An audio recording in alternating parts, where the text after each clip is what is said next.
Ne ye Moribo Jara ye ka bɔ commune 5 commune 6 il droite secrétaire général Boucher ka secrétaire général de ne il droite. Bon an ka grève kun ye min ye ala ka lajarabi y'an sɔrɔ parce que tarata tɛmɛnen na mɔgɔ dɔw bi na an ka denmisɛnninw ka nafaji mɔgɔ 3 k'u bugɔ k'u fa an tɛ fa kun dɔw na an bɛ fɛ a ɲɛ ka ɲini o kuma an ye tile kelen kɛ tasi bila ye ka ɲɛsin u ma n'o ye bi ye ka tila ka weleweleda kɛ ka se faamaw ma ka kɛrɛnkɛrɛnyana commune 1 maire ana commissaire sinon commissaire ka ɲɛsin u ma u ka nin ko in ta sɛbɛra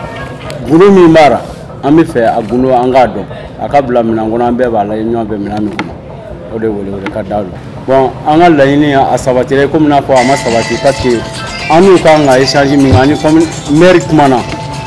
a y'a yira k'a fɔ ko comité de suivi dɔ de sigira yen dimanche mairie la o comité de suivi sigilen tile 2 de y'anw ka mɔgɔw faga Boucher cɛ 3 bɛ t'u ka baara la fajirida fɛ donc ka o kunbɛn k'u k'u lajɔ dɔrɔn u ma sɔn u y'u bugɔ k'u faga 2 tora a yɔrɔ la donc a 2 kelen min nana ko ne ka mɔgɔw don a y'u to yen zone dɛ u y'o fana bugɔ k'o faga ala ka ko sigiɲɔgɔn dɔ fana nana ko ale b'a seereya ninnu tɛ zone ye ne muso bɛ sogo san fɛ u y'o fana bugɔ o dalen bɛ joli la n bolo bi yɛrɛ de o sera ka kuma an fɛ o de kunnafoni bɛ yen ka se jama ma grève wɛrɛ bolodalen don an fɛ nin ye tasi bila de ka sɔrɔ ka laɲini kɛ ka se faamaw ma ni u y'a mɔgɔ ninnu minɛ k'a bila sariya kɔnɔ a fɔra a banna donc sariya ko min an bɛ to sariya kɔfɛ mais ni ma kuma ɲɛnama fɔ Mali Boucher pɛrɛnnen don dɛ n'u ko k'u bɛ taa se parce que an ti jɛn n'a ye an ka mɔgɔw ka manamana sa ka tila ka nkalon tigɛ ka da o la ko zone don k'a sɔrɔ zone tɛ ala y'a dɔn baarakɛlaw de don donc o tuma n'an ye disposition min ta an tilala jamana bɛ bɔ o kalama bon pour le moment an bɛ yɔrɔ min na komi sisan commissaire ye min fɔ an ye k'u bɛ enquête la mais enquête comité de suivi de y'a faga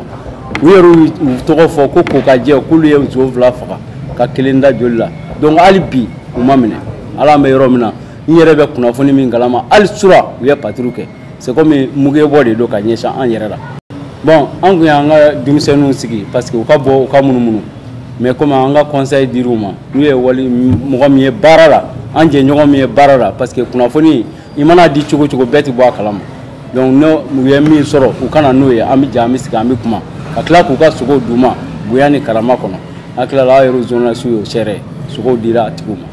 bon grève in ma da Bamakɔ ma parce que grève in ye Mali bɛɛ de kungo ye Mali Boucher bɛɛ donnen don da kelen fɛ ka bɔ da kelen fɛ ka da laɲini kelen min kɛra an na vraiment an tɛ fɛ o ka se fila kɛrɛnkɛrɛnyana n bɛ région Boucher fo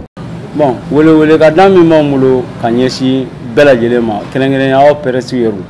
aw de jɔyɔrɔ ka bon nin ko la cogo bɛɛ anw média aw kan ka nin jari diɲɛ kɔnɔ mɔgɔw ka bɔ nin kalama ko fɛn kɛra Boucher la hali a tɛ kɛ baganw na donc o kumana diɲɛ mɔgɔw k'a lajɛ président an ka foli bɛ ka taa ye mais a k'a jɔ a jɔyɔrɔ la dɛ parce que nin bɛna ni guerre civile de ni Boucher an bɛ Boucher fo cɛ ni muso parce que n'u t'anw lamɛn